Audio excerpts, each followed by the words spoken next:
Awesome. Hello. Welcome. I hope everyone is having a fantastic evening thus far. We're Juris Education. Thanks for joining us on tonight's webinar, Maximize Your Law School Acceptance Chances. We're super excited to have you here this evening. I do have just a couple of housekeeping rules, so to speak. First and foremost, this webinar is recorded and you will receive a recording in your inbox within the next couple of days, so definitely stay tuned for that. We're looking at running it for about 45 minutes, 30 minutes of content, and then an additional 15 minutes where you get that one-on-one time with our wonderful panelists who we'll be introducing momentarily, where you get to ask those questions all about law school and law school acceptance chances and really even applications in general. Quick little presentation agenda for you. We'll be speaking about crafting a legal narrative, that's strategic planning. Oh, we have strategic planning in there twice. My apologies. The advanced application strategies, and then that Q&A session that we just spoke about.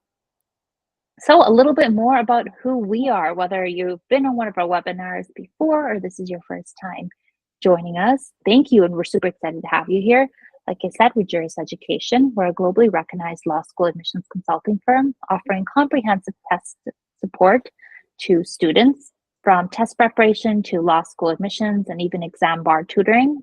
With a 94% chance acceptance rate, our students gain entry into the top law schools in the United States. Last cycle alone, our T14 acceptance rate was 34%, which is almost 6 times higher than the national average of 5.7%. We believe in starting the law school application process as early as possible. For college sophomores, we offer pre-law advising and profile development.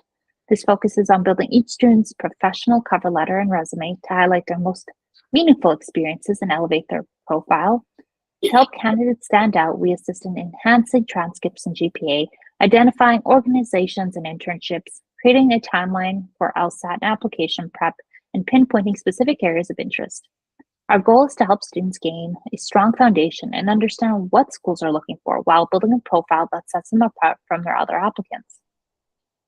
While our counselors support students in building their profiles, our LSAT coaches work closely with them to provide personalized one-on-one tutoring. Students take an official LSAT diagnostic test so tutors can assess their strengths and their weaknesses. This helps create a custom study plan structured for the days, weeks, and months ahead. We tailor our approach to each student's unique needs and schedule, providing the right assessments and lessons as they become familiar with the test content, strategies, and format. Interim tests monitor and track progress, allowing us to modify study plans and build an upward trend leading to the official test date. On average, we see a 12-point increase for 45 plus hours of tutoring and offer a 165 plus LSAT score guarantee with our 60-hour program. Once we've helped shape an outstanding candidate, we support students in creating the perfect application. Law schools review applications holistically, and we assist with every step of the process. Our supports start with a detailed profile analysis, diving deep into the student's stats and experiences. This guide creates the creation of a well-balanced list of target, safety, and reach schools. We also help build strong resumes and obtain letters of recommendation from the right recommenders. Our services continue through the interview process and include waitlist strategy, support, and scholarship assistance while students receive their acceptances. Our admissions counselors, who are also essay writing experts, will brainstorm, outline, and edit until your supplemental essays and personal statements are perfect. These essays showcase the best aspects of our students, connecting their life journeys with the themes of each school they apply to. Whether it's your main application or scholarship essays, we offer unlimited edits. Overall, our goal is to build the perfect candidate and application. We use every tool in our skill set to ensure the products we create with students stand out from the rest. If you're interested in learning more about us and our packages, we offer personalized free consultations via video, phone, or email. Our admissions counselors are ready and willing to help you through the process so you don't have to navigate it alone, no matter where you are in the application process. All you have to do, pull out your phone, scan the QR code on screen, and it'll take you to a page where you'll be able to book that one-on-one. With that being said, I'd love to pass it over to our panelists who will be introducing themselves and really ramping up this presentation. I guess I'll go first. My picture is on the left, so I suppose that makes sense. My name's Shamar. I use she, her pronouns. I went to Vanderbilt for undergrad and majored in English and gender studies. I took 2 years off before I went to law school. I went to the University of Michigan. I spent most of my time focusing on public interest things, primarily child welfare. I spent 2 years after that as a Skadden Fellow doing child welfare work for LGBTQ clients in Los Angeles. And now I am a professor at American University working at the Civil Advocacy Clinic.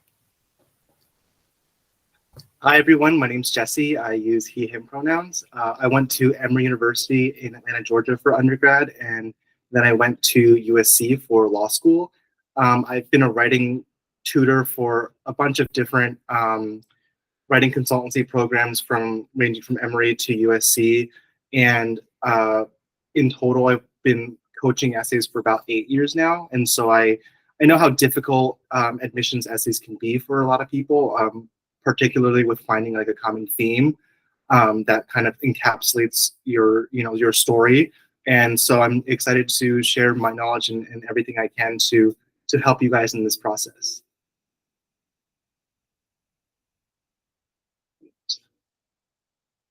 I guess I can start off if that's okay.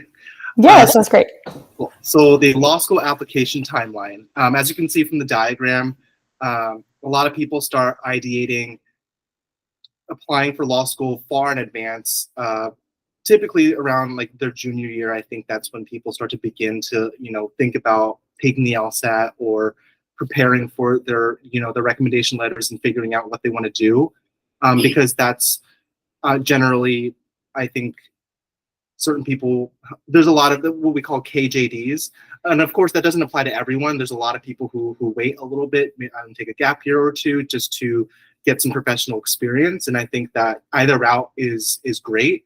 And it just depends on your circumstance and what your individual goals are. But based on this diagram, as you can see, the March and April are typically, is typically the start of when you would start to look into the types of schools that you would want to attend.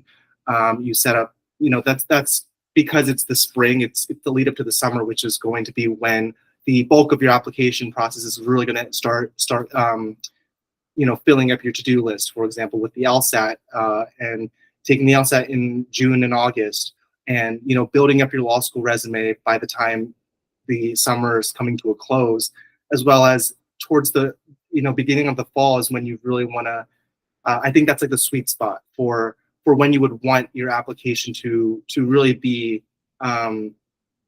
probably closer to completion as possible. I think a good way of thinking about this is oftentimes people are concerned about scholarship money, and the truth of the matter is at the beginning of the admissions process, I would say like in the fall, that's when the schools have all of their financial aid and scholarship funds sort of full, because that's when people are just beginning to apply, because that's when the deadlines occur.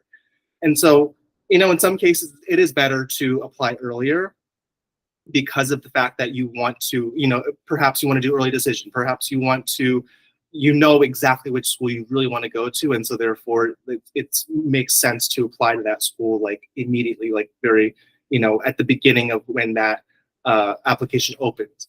And you also have a better chance of getting scholarship money towards the beginning of when the applications open. That's just like a logical fact. But there are certain circumstances where perhaps you don't have the LSAT score that you want, and so that's when it becomes sort of a trickier like sort of an equation where you balance how strong your LSAT score is, how strong your application is at this juncture in, say, September or October, versus the trade-off or the benefit of perhaps waiting a little bit so you can retake the LSAT and see if you get a higher score. And that's something that we can talk about individually, because that's something that I think is a one-on-one kind of discussion that is unique to every person and their individual circumstances. And so I don't believe it's right for us to sort of sit here and tell you when is the best time to apply per se, like in terms of like the month of the year in the fall or winter of the applications process, because I think that it really depends on how strong your application is and how comfortable you are, submitting at the earliest time possible. Because from my own personal experience, I didn't feel comfortable applying in September because I didn't have the LSAT score that I wanted. I wanted to retake it again. And it was very stressful because I took it in December, which was like, kind of late in the process, to be frank. But I'm glad I did it personally because I did do better in the later LSAT that I sat for and took, and I did improve my score significantly. So it was worth the trade-off in that respect. Maybe I could have gotten more scholarship money if I applied earlier, but honestly, I probably wouldn't have because my LSAT score wasn't high enough at that point for me and for the schools that I wanted to go to. So again, that's something that we can discuss one-on-one, and I think that Juris Education is a great resource for you to be able to get that individualized attention that you need, especially if you're kind of hesitant about your application, your score, and sort of the strength of your overall portfolio.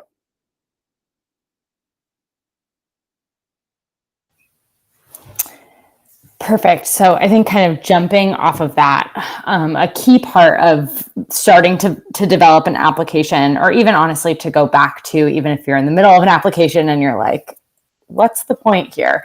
You want to have a good kind of story. I think this is true, honestly, about all applications, no matter what you're applying to. It could be med school, it could be law school, it could be college, it could be just about anything. You want to be able to tell a really cohesive story, and you don't want it to be a story that's like, you think you're going somewhere and then you're going somewhere else. You want it to be a clear, succinct story. You want the reader, which is the admissions officer, to be rooting for you as a character, right? And when they're done reading your file, you want them to say, I want this person at my school. And so by crafting something that has kind of a good story arc, you're able to put yourself in a situation where they're more likely to say, I want this person here. I know that they're going to make my class stronger. I know that they will add value to our classrooms, those sorts of things. So your personal statement is really the best and strongest way and place to do that. There's lots of other ways to do that, right? Like you want everything to be cohesive. Your resume ads, your GPA ads, your recommendation letters add, all of these things add to hopefully the same kind of narrative and story that you're saying. But the biggest piece where you really get to talk about yourself, for better or for worse, is the personal statement. I think that's probably why so many people really struggle with it. A lot of us are used to kind of more academic writing. We're not used to, a lot of us, it was like beaten out of us that you're not ever allowed to refer to yourself in your writing. And then all of a sudden you're like, I'm supposed to write a whole thing about me? Like, what am I supposed to do here? And so sometimes in the brainstorming stage of this, I often say to students, like, what sort of story are you trying to tell? Or what is the characteristic that you're trying to get through to the reader? Like when they finish reading, what's one sentence that you want them to be able to say about you? And there's not really a wrong answer, right? Like I could write 8 different personal statements and the theme could be different in all 8 of them, and all 8 of them could be good. So don't think that there's like only one right way to do a personal statement, or there's like one golden story and you have to like dig through your brain to find the perfect thing. There's a lot of ways to make a really good personal statement and to showcase different qualities that you have. You just have to kind of put pen to paper and start doing it, because otherwise you could get really overwhelmed with the number of stories you could tell. Yeah, definitely. And okay, so just going off of that, because I think Tamar really hit the nail on the head with that, because developing a cohesive theme is just sort of, I guess, it literally is the most important component of the personal statement and how you go about it, because what you're doing is you're painting a picture of who you are, and it's like your stamp. This is who I am. This is what I stand for. This is what I want to do. And the way I would describe it would be, imagine like a thread, like a through line. I would, in legal terms, it's like the nexus that connects your past, your past experiences, the work experience, your extracurricular experience, what things excite you and interest you, what connects that to your present as, as an undergraduate or a postgrad, in terms of like, what you're doing currently, and what connects that to your future. What would you want to do? How would all of these things apply to your future legal practice as an attorney? And if you can determine that theme, which we would work on one-on-one together in our consultations with Juris Education, that would be the key to tying everything together, literally tying that thread and weaving it through your past, your present, and your future. So as it says here, the theme should reflect your motivations, the aspirations in the legal field, and demonstrate how your past experiences have prepared you for a future of law. And so I think, another point I would want to add to this is that you want to make sure that you have a demonstrated history of, the particular interest or theme that you do come up with. So for example, you may genuinely be interested in, say, rocket science, right? But if you don't have any, demonstrated history, you've never taken any classes, you're not a STEM major, you've never been in a part of a club that's sort of tied to that area. Maybe you really love it. Maybe you do spend your time watching YouTube videos or listening to podcasts. But if you have absolutely no history of it or no demonstrated commitment to this area, if that becomes the theme that you end up choosing, it becomes difficult to an admissions committee person or the reader to really appreciate or understand where you're coming from. It's like this person has an interest, but they've done nothing to sort of further that interest. And also it would be, I would say, close to impossible to tie that to how you've been preparing yourself for a future in, say, rocket science law. I mean, I'm just using that as an example per se, but you get what I mean, which is that you want to have a demonstrated commitment of doing a particular type of thing, such that the theme that you end up choosing makes sense to the reader, and it becomes that much easier to explain in your personal statement once you do end up writing it.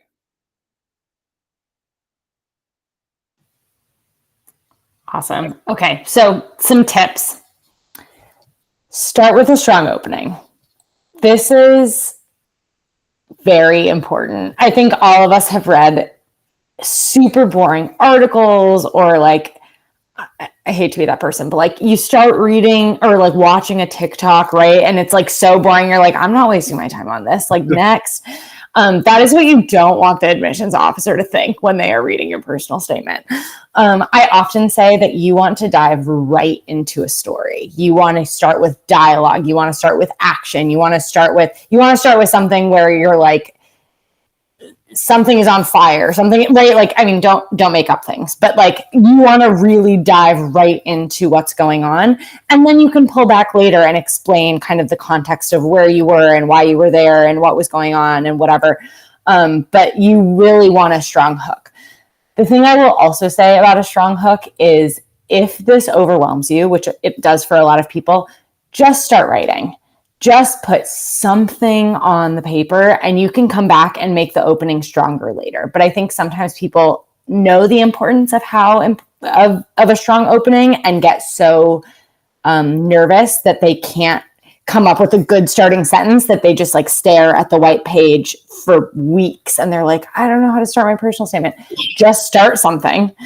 And then you can go back and make the hook stronger, or rewrite the beginning, or, get back to what it needs to be. Your first draft is not going to be your last draft. I hope no one's first draft should be their last draft of a personal statement. So it's important, but also make sure that it doesn't trip you up so much that you're just unable to write your personal statement at all.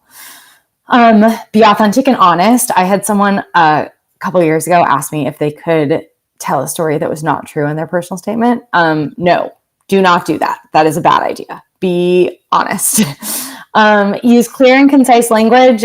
I think this is pretty straightforward. You want some details that really help bring the story to life, but you don't want things to get rambly, and you don't want so many details that the reader has kind of lost the train of thought, or the through thread, like Jesse was saying before. And then get feedback. Feedback is a totally normal and expected part about this process.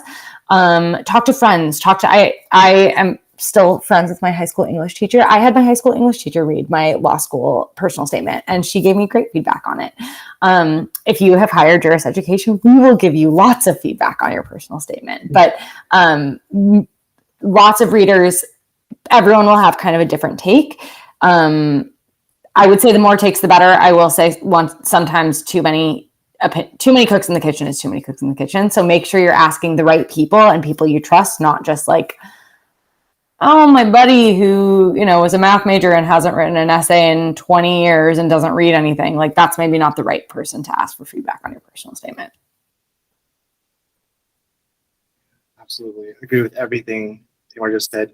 So strategic planning your path.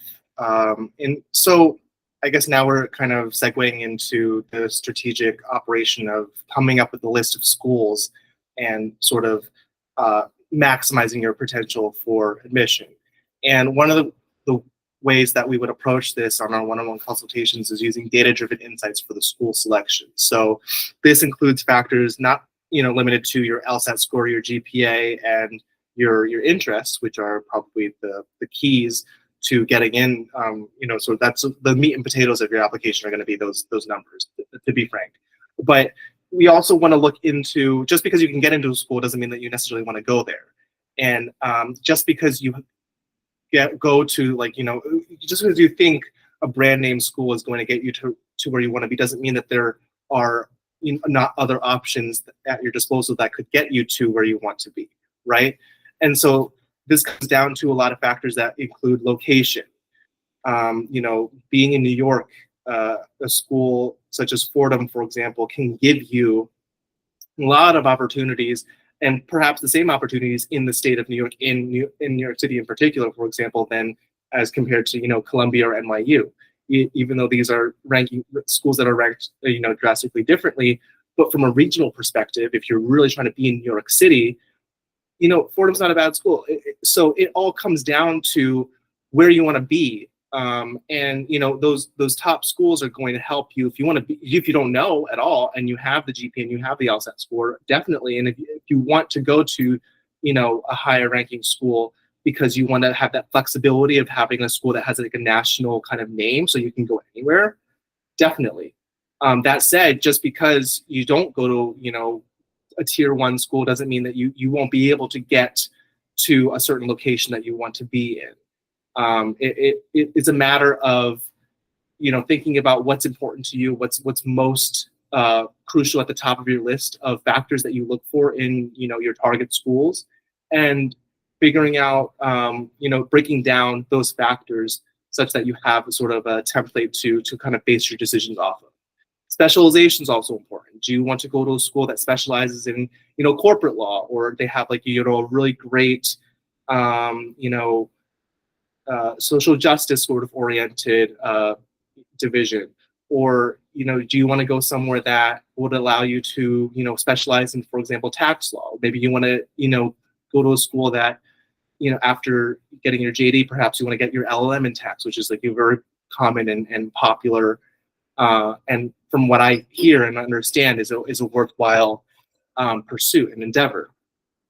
Culture is also important. Do you want to go to a school that, is culturally diverse and has a lot of different perspectives? Or do you want to go to like a smaller school that kind of has a sort of niche kind of group of people that you share similar values with? And so those are all different things that you want to look into before you kind of decide, oh, that's the school I want to go to because it's the school that I know of, or I want to go to X, Y, or Z because my friend said so. Like these are things that you really want to think about. And frankly, I thought about it too when I was applying for law school, and I think I could have done maybe a better job at it, frankly. And so I think that having a resource like Juris is really going to help you be that much more refined in your approach. And this is not something that you should do, like, make a rash decision for. It's something that you really want to contemplate and know for sure before you do it. Because law school is a 3-year process, and where you go is where you're going to be for 3 years. And so it's really important to get it right the first time. So develop a personalized application timeline, and that's something we'll do one-on-one should you decide to use this as a resource and help you do. And we'll go from there. Awesome. So I think Jesse touched so many things that I will have way less to say on this slide, but I think that when you're considering all these things, I do recommend that you think really strategically about and be really honest with yourself about what types of schools will make sense for you, right? And so I think it sometimes feels good to be like, I'm just going to apply to all of my reach schools and like really hope that one of those pan out. I hate to be the Debbie Downer, but like that is not a good plan. Do not do that plan. I hope you get into all of your reach schools. That is the dream. You know, Juris Education can hopefully help make that happen. But reach schools are reach schools for a reason. And you want to really balance reach and target and safety. And honestly, some of your target and safety schools might surprise you. They might give you a ton of scholarship money. They might blow you away with some of the things they can offer that you hadn't really thought about. They, like might have a personal touch because they're really pursuing you because you'd be, a top candidate for them. And that might make you feel great and make you think like, hey, being at the top of the class here and not paying for law school might change my life. And it really might. So make sure that you're not undervaluing those things. And also, you don't want to end up in a situation at the end of the cycle where you haven't gotten into most of your schools and you're unhappy with the options you have left. That is not a fun place to be. I have unfortunately seen a couple of students in that spot, and it's honestly devastating for everyone, because then it's like, do you wait another year? Do you apply again? Is it a wasted year? And instead, it's easier to put in a little bit more time and effort now to secure a few more target and safety schools than to have just really unrealistic expectations. So make sure that you're balancing all of those things when you're creating your school list. So let me just pop back in here for a quick second to see if we have any questions in the chat. So far, Tamara, Jesse, you're doing incredible. Thank you so much for all this knowledge. I know we have a ton more to go. Doesn't look like we have any questions in the chat. Again, we'll encourage you to continue leaving any sort of comments or thoughts you may have, and we'll make sure that we get to them at least by the end of this webinar. Let me pass it back to our wonderful panelists. Awesome. So creating your application timeline, milestones. I would say this is such an important sort of strategy to take, because I'm pretty scatterbrained myself. And so having, whether it's an Excel spreadsheet or literally just a Word doc, or maybe just a piece of paper, writing down and having and calendaring the time during the day that you want to accomplish X amount of LSAT prep. Having a deadline or a note saying by this day of this week, I want to have my first draft of my essay ready for review. And having all of these dates and times kind of blocked out in your schedule is going to be key to keeping everything sort of rolling, keeping the ball rolling, because that's really the key to keeping your head above water in this process, because it can be really overwhelming, especially because there's so many different components. You don't want to miss any of them, because as you know, and as the years have progressed, the application process for law school has gotten more and more competitive, and because more people are interested in the profession, and also there's more people who perhaps, whether they're going straight from undergrad or are coming from having worked for a few years, there's a lot of competition, and you want to be able to keep on top of all these things, because this is sort of like the minimum, really. Having your LSAT done, having your application in on time, those are the things that everyone's going to have done, and so you don't want to miss out on it, because they are literally the biggest components. Organizing your resources also is important. Recommendation letters. Identify your potential recommenders. I would say, if you're still in school and you're junior or senior, getting these should be easier, because you're still in contact with your professors. You may want to have a work experience, a supervisor or a boss write a recommendation letter. If you're out of school, perhaps prioritize those as well, especially if you're several years out. Then your recommendation letters will probably, I would say, come from your bosses at work, or from whatever professional experience that you've had thus far.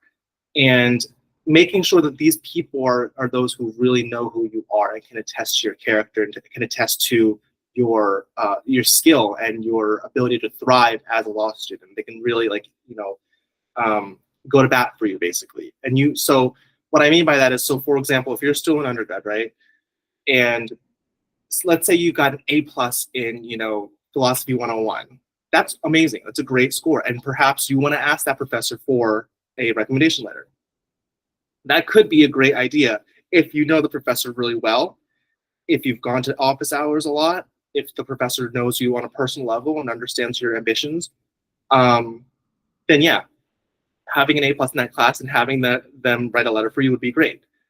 On the other hand, if you have an A+ in that class, but it's a class of say 500 students, and you never showed up to class or you never went to office hours and the professor doesn't know your name at all, then that's great that you got an A+, but literally all the recommend or the professor is going to be able to say on that letter is, oh, this person did well in my class, but I don't even know who they are. Like, they're not going to lie or come up with facts about you that they don't know about. And I would guess that they wouldn't even accept a request for their recommendation to write one for you, because they would be uncomfortable writing something about someone they don't know. So just make sure that you're thinking about, like, for example, I didn't even do that well for business law in Emory. I did fine. I got a B, but I really loved that class, and I went to office hours and I asked the professor questions, and I really fought for that B. And at the end of the day, my professor wrote that recommendation letter, and she wrote a glowing recommendation letter, from what I understand, at least, because I didn't read it. But the fact that I got a B in that, I could have gone to some of the other classes that I took that I got an A in, but I didn't, because I really thought that, first of all, this class is pertinent to law school. Obviously, it's a business law class. And second of all, I really knew this professor on a personal level, and I knew that she could really vouch for me. So even though I got a B in that class, she was still the best recommender for me at that time, because I knew her personally, and I know that she knew who I was and what I stood for and what I wanted to do with my life. And so I think that's sort of the key to figuring out who the recommenders are that would go to bat for you, so to speak. And so don't just look at the numbers. Don't just look at the statistics. Oh, I got an A+ here. I got an A+ there. Think about it. Think about who this person is, who the professor is, how well they know you, and go from there. And the last thing is document checklist. Prepare a checklist to make sure that you have everything that you need, because LSAC is going to be processing all these applications. There's tens of thousands of them each year, and so you want to make sure that you get those transcripts in as soon as possible, once they're ready, of course, because it does take time for them to process it. You don't want them to be delaying your application at all because you submitted them late or something like that. Just make sure you're on top of things with LSAC, because I know from personal experience that there can be delays, and even if you submit earlier than you should, there can still be delays. So I would say, get the things in that you can as soon as possible, like transcripts and other documents and such, because those things are like low-hanging fruit. And I think that the more time that they have to kind of process everything, the less you have to worry about. So just keep on top of that.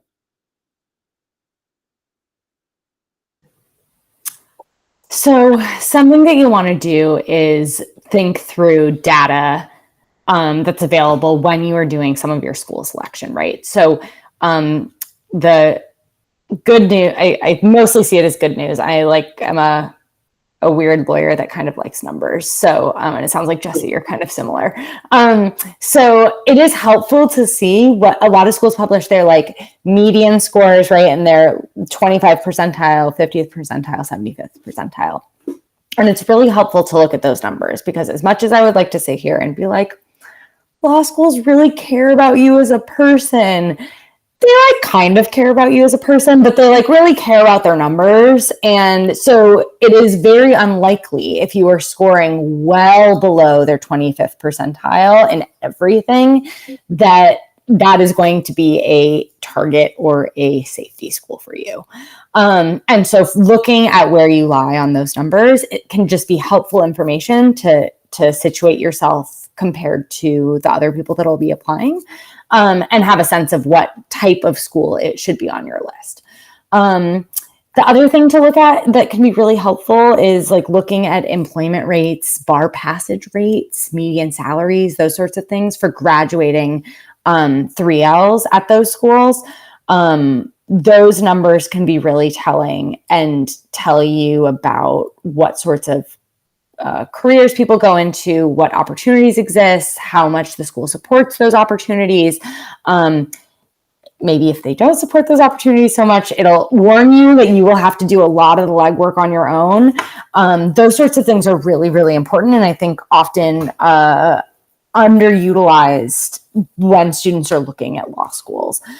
So those can just be really helpful numbers. The other stuff that schools provide are also helpful. They love to brag about what their newest class looks like, what the newest class's achievements are, kind of what the diversity of the newest class is. Those things might be really important to you. It might matter to you that a certain percentage of the school identifies as LGBTQ. It might be really important to you that a certain school has like a Middle Eastern Law School Association, right? So those sorts of things are helpful indications for you of what your colleagues will look like. And your colleagues, I mean, they are your classmates, but really they are your colleagues for forever. They will be people who you network with. They will help you get jobs after you're done. You will want to be friends with these people, right? Like you might be moving to a new city. You will want to hang out with them outside of class. So those are all things to kind of look at and think about in terms of, can I see myself here? Is this a place that I can call home for 3 years? And also, is this the type of school network that I will want to tap into for the rest of my life? Definitely, yes. So an improved experience. Building legal skills, I think the most important thing when you go to law school is figuring out how you're going to fit in terms of your professional endeavors and where you want to end up at, whether it's at a law firm, whether it's at, in a government position, or whether you want to be in public interest. These are things that you want to make sure that the law school that you end up applying for will be able to help you with. And I think one of the biggest factors that would help you with this process is having a school that has a strong alumni network. And I think, I can attest to the fact that USC has a strong network. We're kind of annoying about it, but it's just the fact that we call ourselves the Trojan Network, and we are people that I think really value that connection, whether, the person is higher up in the C-suite or they're, an associate. People from the alumni network really do come together and try to help one another with the recruitment process, whatever industry it may be, and that includes law. I'm actually part of the USC Alumni Network right now, and we're planning an event for New York City, and so I love the fact that we want to remain engaged, and I'm sure Tamar can attest to Michigan as well. But at the end of the day, there are certain schools that aren't necessarily big on alumni network, and I don't know those schools in particular, but I would say this is something that we would want to research and make sure that we have in mind, if that's important to you, if you want to be sure that you are part of a network that does elevate one another and cares about those relationships, then that's another factor that you want to consider with your application process. That's another factor on top of everything that we've discussed before that really will help you narrow down the list of schools that you should have on your hit list, so to speak, because just because the school is, great on paper doesn't mean it's the best school for you. And if you want a school that has those mentors, that has those alumni events, that has those relationships that are valued and supported, then, we need to go step by step through the knowledge, that information that you have at your disposal about that school, and, contacting that school, meeting the people at the school, whether it's through touring or through pre-admission events, and making sure that you feel comfortable with the type of network that you're ultimately going to be with. Because as Tamar said before, these are going to be your colleagues. The legal industry is smaller than you think it is. People know each other. And so you want to be sure that you're going to be part of a group or, a smaller, niche within the legal community that you feel comfortable engaging with. Because even though you're going to end up going in all corners of the world, I'm sure, from whatever school you go to, you're still going to be tied to this specific community for 3 years and for long after that. And so that's something that we can discuss further one-on-one as well.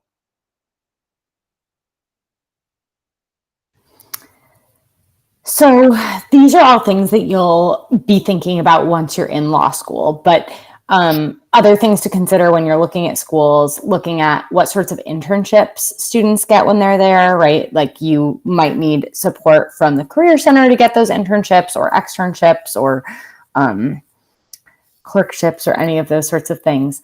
Other things that students do, volunteering. Some schools have like alternative kind of spring break options where you do legal volunteering for spring break. Some places have kind of regular volunteering opportunities that the school has some sort of partnership doing. There's like lots of kind of ways to get involved, and schools do lots of different things in those areas, but those will obviously shape your experience in law school. You'll also want to be engaging in extracurricular activities in the law. That's also something that you might be doing as an undergrad right now. If you are an undergrad, or even if you're actually not an undergrad, if you're working, you might be a paralegal, you might be volunteering with some sort of nonprofit agency that has some sort of legal bent to it. Those sorts of things can definitely strengthen an application. And then when you're in law school, of course, you'll be getting lots of experience, or hopefully be getting lots of experience that translates to the work that you'll be doing after law school. And these are all things that if you're engaging in these things pre-application, these are all things that a reader will see on your resume and your personal statement and your diversity statement, all of those things. They strengthen your application. I will, however, say that you do not have to have almost any legal experience to apply to law school. I went to law school and had not planned on going to law school. And so I didn't have any of those things. I hadn't worked at a firm. I hadn't worked really at any legal organization. It just wasn't my jam. And I was an English and gender studies double major in college. And I think those things helped me in law school, but it definitely I wasn't in like a pre-law society or anything like that. So I think it's really a common misconception that you need to have stuff on your resume that is some sort of law firm or the name of a pre-law org or something like that. It's not necessary. It can be helpful, but also there are other ways to show you're interested in being a legal professional and that you can be a successful legal professional. And those things don't have to involve previous experience in the legal field. So I wouldn't panic if that is you. Yes, totally agree. So advanced application strategies. First things first, I know this is difficult for a lot of people, especially myself, because you never really want to focus on what you're bad at, because obviously self-esteem is a thing and you want to focus on what you're strong at. But in terms of the application, identifying your weaknesses and your areas of improvement is key to making yourself a competitive applicant. Because, for example, with the LSAT, right? If you've taken the LSAT once, you shouldn't just focus on the sections that you did well in. In fact, you should probably focus more on the sections you did poorly in, so that you can elevate those sections in your performance and sort of maneuver and titrate your studying process to sort of pinpoint those areas that you're not doing that well. So, for example, for myself, I was really bad at logic games. And I did a lot better with reading comprehension and the other sections, but I ended up having to get a tutor specifically for logic games because I was just consistently like scoring poorly in it. And then in the end, I did better because of that. And I think my overall score improved significantly because I was able to pinpoint that as my problem area. I still didn't do like amazing in that area, but at the end of the day, it helped a lot because I was so focused on improving my weak points. So that's just one example of that. Another thing is, for example, you may have had a semester where maybe something happened personally or professionally. For example, you maybe were overworked and you were working 2 jobs while you were also balancing your course load, and maybe your GPA suffered as a result. Addressing that through an addendum, which we can work on one-on-one, I think that's a common issue that a lot of people that I've worked with come to me for concerns about, because they're just like, I did really well all my semesters, but this one semester my GPA dropped like a whole point because of X, Y, or Z thing happening in my personal life or in my professional life. And so those are things that you can address, but the key is to literally address them. The key is to get in front of the issue and find out and ideate and create ways that will mitigate any negative impact that might have. And that's something we can discuss further, because that is really that's probably one of the most unique and customizable issues that is unique to every applicant, depending on what your circumstance is. The second part of this is highlighting unique qualities. Again, this is a really competitive process, and it's only getting more competitive. So making sure that you stand out is the name of the game, not just with your LSAT score or your GPA, but with all the other things as well.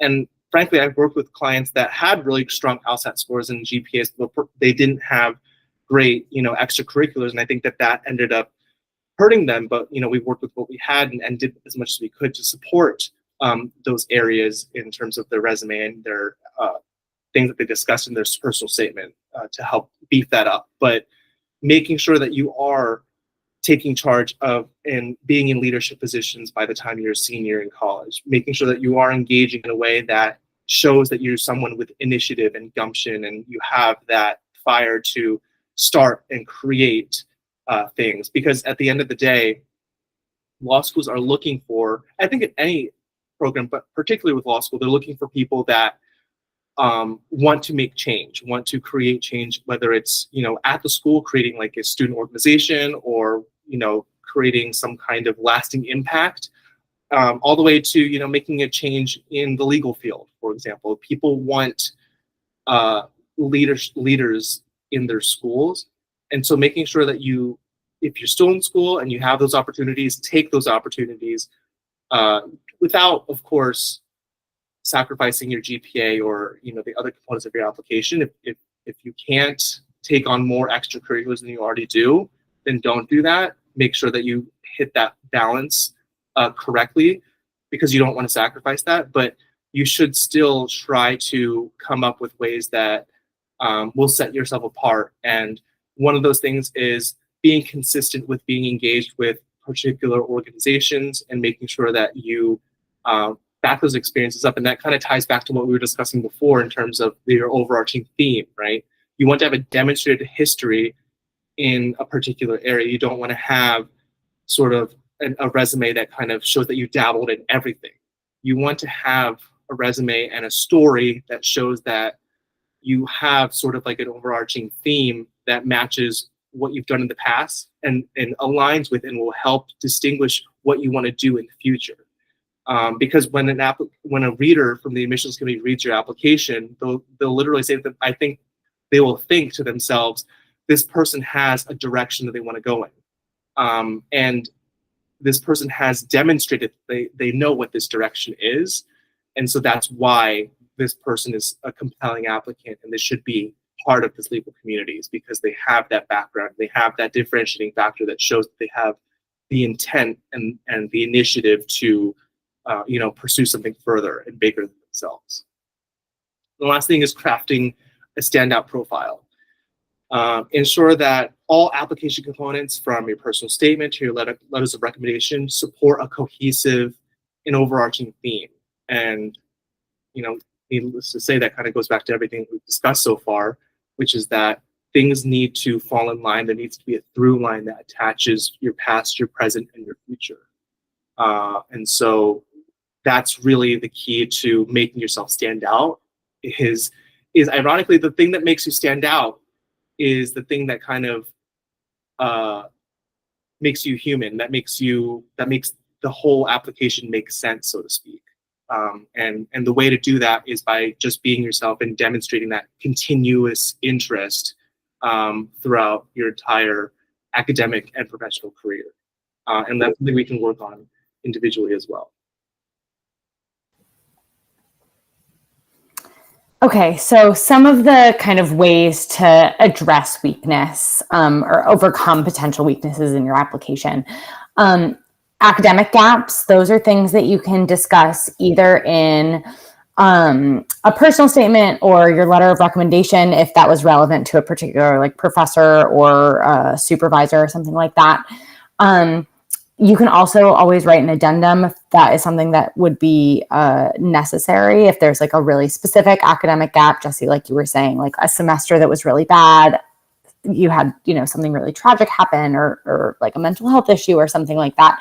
An addendum is a really appropriate place to explain that.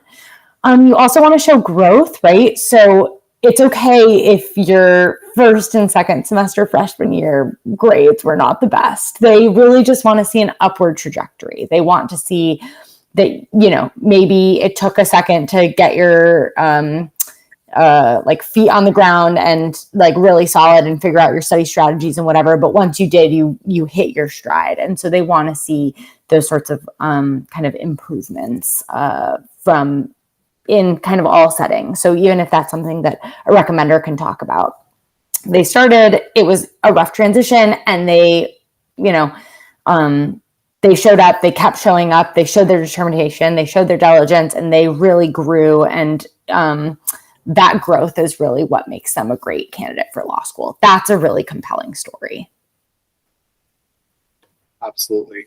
So again, highlighting unique skills and perspectives. I think we just went over a lot of these things, but just to sort of rehash that, emphasize your leadership roles, highlight the things that you've been a part of for, your freshman, sophomore, junior year that you ended up taking on a leadership role in. I think that's one of the key things that you can do as if you're still an undergrad, for example, is having that continuous line of commitment and the intent factor, which is what we've discussed repeatedly, from being a member of the club to being perhaps part of the executive board, whether as a treasurer or secretary, and then eventually becoming either the vice president or president.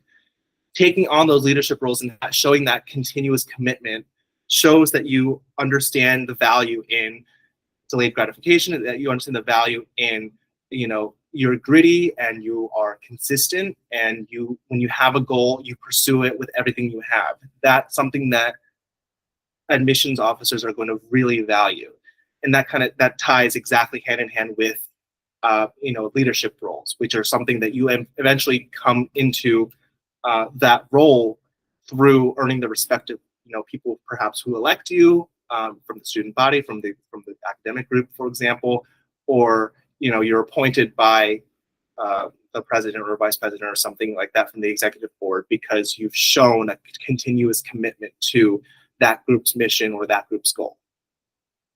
Showcase your problem-solving skills. So, you really need to drive home this point. I think one of the great ways to do this is through either your supplemental essays or through your personal statement, by providing key examples of how you successfully tackle challenges.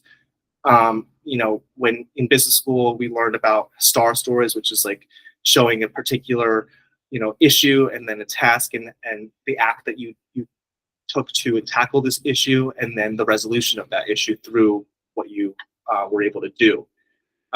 That's sort of in the interview context, but I would say that can also be applied to your resume when you come up with those bullet points and you explain.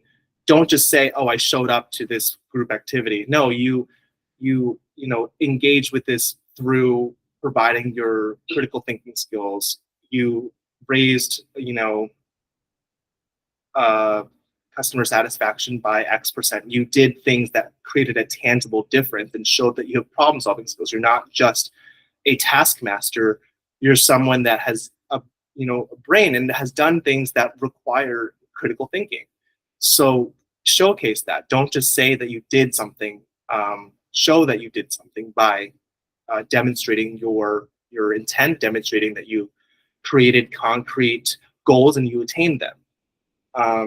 And that can be done in all aspects of your supplemental essays, your personal statement, when you formulate that idea, and also your resume, I would say.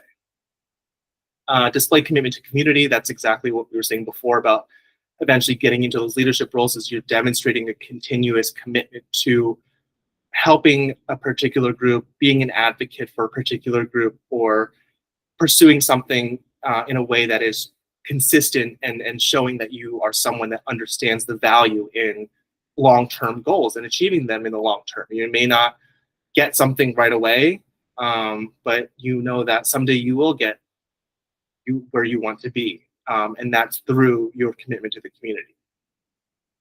Cultural awareness, that's also a great way to show yourself as a unique person, share experiences that demonstrate who you are. And I would say, like, I think it's hard sometimes because some people may be like, oh, I didn't really come from a diverse background. I think that that's not I think that anyone can explain how they are unique, because everyone literally is unique. Everyone is different and has a unique perspective.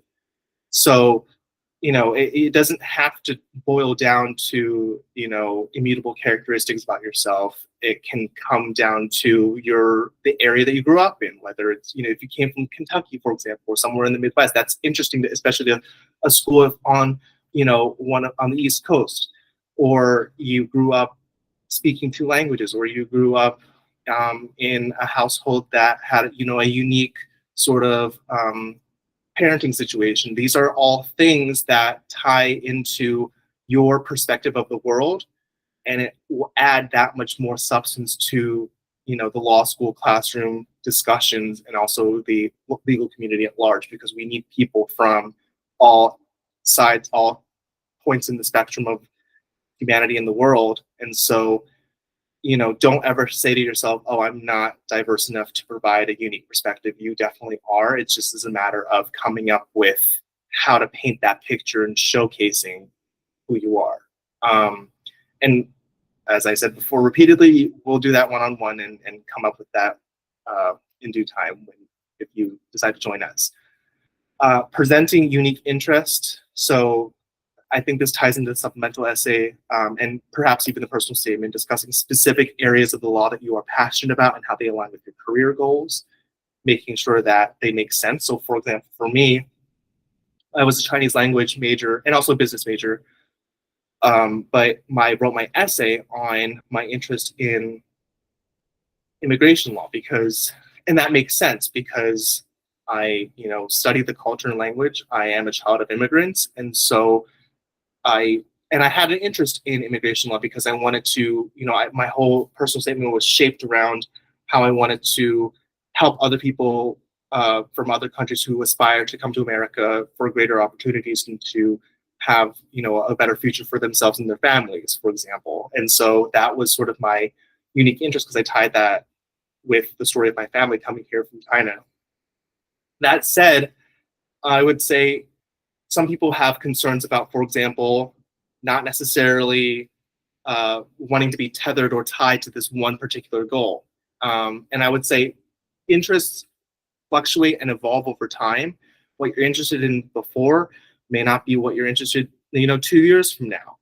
I wrote about immigration law. I did practice a little bit. I was a law clerk. I didn't really practice immigration law. And then I switched to construction, and now I do medical malpractice. So I have nothing to do with immigration law now. And I don't think the admissions committee is going to come to me and be like, you wrote about this, so you needed to do this throughout your entire career. That's not necessarily the case. But I would, so I guess my main point is that you should write about something that is unique to you and your perspective and what you're genuinely interested in, but don't feel that that's going to be something that, is going to follow you forever, because as a human being, your interests are going to change and be shaped by your experience in law school and post-grad as well. And the last thing is articulate your personal values, convey how your values will motivate you to pursue your career, whether that's in, the private sector, whether that's in public interest. Making sure that you articulate what you find value in and what is meaningful to you and why that's important to you is the key to sort of tying together this entire application. Perfect. So 3 kind of basic tips to stand out of the crowd.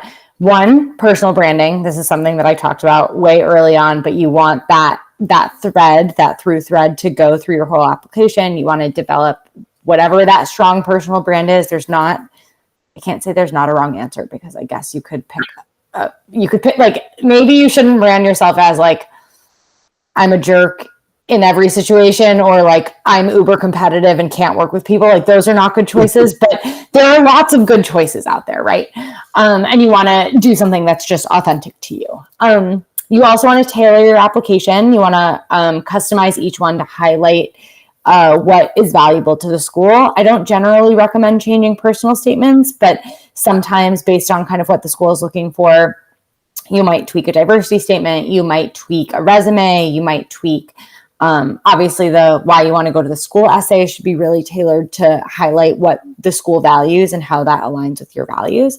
That can include, geographic location, like Jesse said before, but also things like a specific law review that you want to join, specific organizations that the school has that other schools don't, those sorts of things that make the school really unique.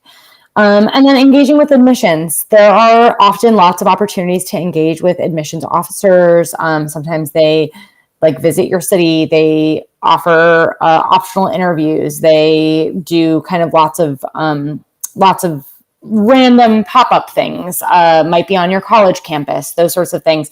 Make sure you take advantage of those opportunities. Meet the counselors, be collegial, be nice, smile, put your best foot forward, and it is likely that they might remember you, right? Like they are reading lots of applications, but also if you made a good first impression, that can go a long way.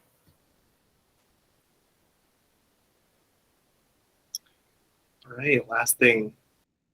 Effective preparation. You want to understand the school's values, their programs, and tailor your responses to questions to all of those factors. You want to prepare clear and concise answers to common interview questions, such as why you want to attend that specific law school. Don't ask questions that are literally on the website, because they'll literally say it's on the website, and then that kind of shows that you didn't prepare. That said, also don't regurgitate or state facts that are blatantly wrong that you should know about the school, because that shows that you're not really that interested. And I would approach this as almost like you're not working with an individual. You don't want, if, for example, you don't want to be at an event where someone's trying to get, something out of you, whether it's a job or an interview or something like that, and this person clearly has no idea who you are or what you do, but they're pretending like they do. That's very disingenuous, and I think the schools can really look and see that very clearly up front. So be sure that you are not necessarily rehearse. Don't, recite facts or canned answers to questions, but just understand generally what the school is about and understand the facts and the figures of the school that as emphasized on their website. And that I think is the key. And make a positive impression. Obviously, dress appropriately. Don't look sloppy. Don't wear a suit. Necessarily, if you're touring the school, for example, maybe for an interview, but dress appropriately. Look put together. Business casual if you're just touring the school, for example. Maintain eye contact, express enthusiasm, and just be confident. You don't want to come across as someone who's just like, oh, I don't know why I'm here. You want to show that you have, as I said before, time again, and I think it bears repeating, show that you have that intent, show that you have that gumption, that initiative, and you know what you want to do, because you do. That's why you're applying for law school. Otherwise, you would do something else probably, because at the end of the day, becoming a lawyer is a very particularized and specific goal. And I don't feel that you would necessarily want to do that unless you really knew what you're getting yourself into, or at least you should know what you're getting yourself into, because this is a long and arduous kind of process, and you're in it for the long run. So just commit to it, basically.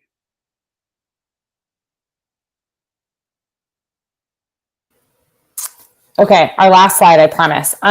Mock interview prep. So again, this is something that jurists, if you choose a package, is something that we often help with.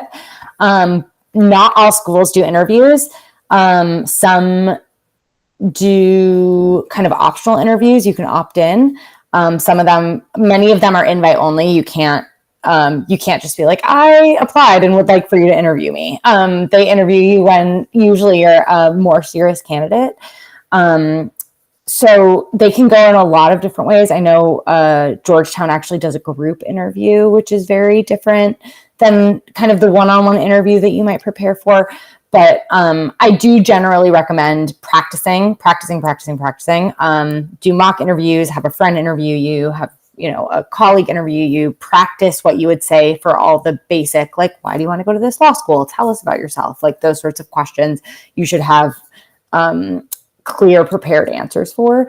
Get feedback after you've done these mock interviews, right? Figure out like, oh, the answer to that question was maybe not great. Let me practice that again. You want to be clear. You want to be concise. You want to be confident. You don't want to be cocky, but you want to be confident. You want to look like you know what you're saying and feel self-assured. And you want to, if you have any sort of kind of verbal, I don't know, gaffes or things that you sometimes, I like keep imagining Chandler Bing, if anyone used to watch Friends. I'm dating myself, but he like always makes really inappropriate jokes during interviews for anyone who's a Friends fan. Like anything that you would do that's like that, you want to practice to not do, right? And it's honestly a great, even just doing mock interviews, but way before you get asked to do an interview, they really can help you solidify kind of that story that we've been talking about this whole time. What is your story? What is the narrative? How are you pitching yourself? So again, all of this kind of goes full circle. You want to have that story and stick with it.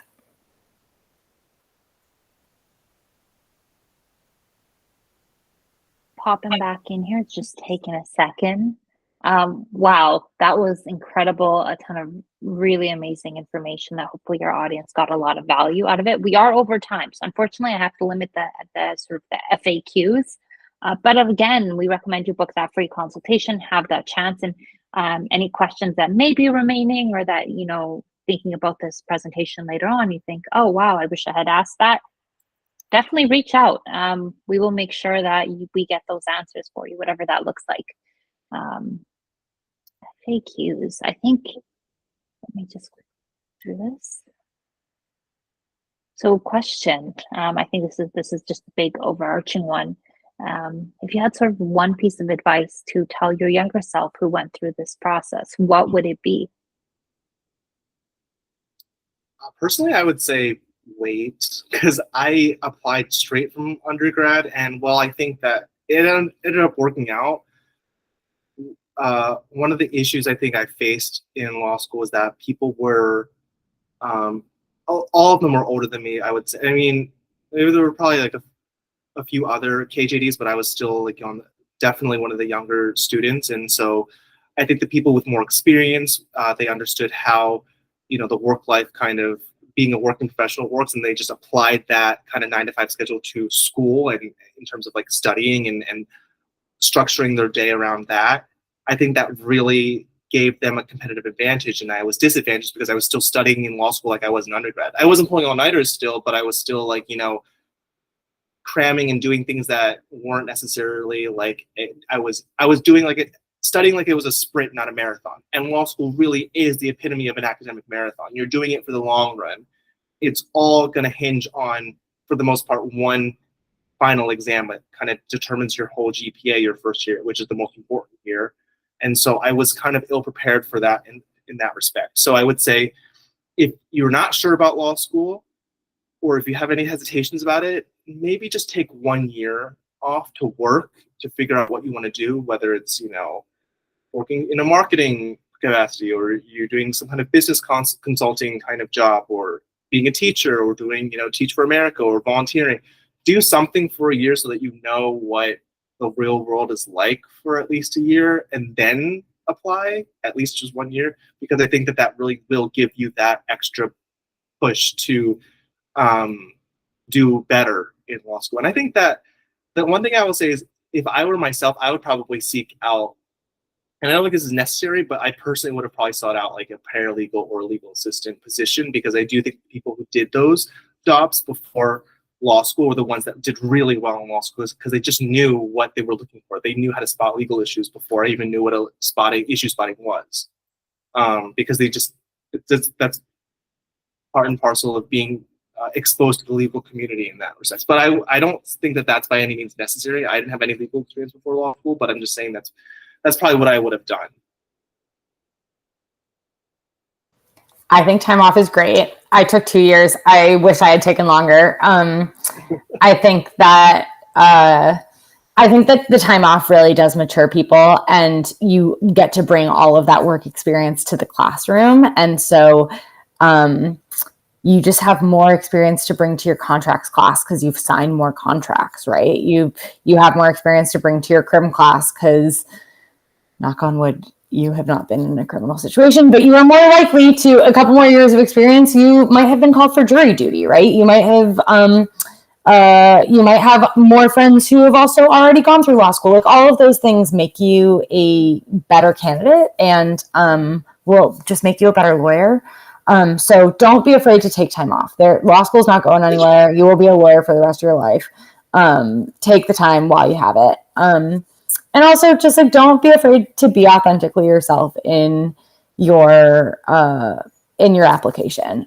There's not, anyone can be a lawyer. You can go into law because you love the law. You can go into the law because you like this really niche thing and you don't really like the rest of the law. You can go into the law for, you don't even want to practice. You want to teach, or you want to do research, or whatever. There's lots of really cool things to do with a legal degree. So don't be afraid there's not a right answer for applying and how to apply and how to pitch yourself. You should just do what feels right to you. And the schools that are a good match for that will accept you. And it really is a matching process. You don't want to go somewhere that doesn't want you. And there's a reason that you aren't a fit for them, right? Yes. So I think that's the advice I have. I think both of those pieces of advice are so critical. And I know, Jesse, I saw you nodding your head, and tomorrow while Jesse was speaking, I saw you nod your head. So there's that synergy and that alignment. We're already over time, so unfortunately, again, we won't be able to get to all of those questions. But thank you both, Tamara. Thank you, Jesse, for sticking around a little longer and going through this. And thank you to our wonderful audience as well. We will be wrapping up tonight's webinar. So I wish everyone has a wonderful rest of your evening, and we'll see you on the next webinar. Thank you.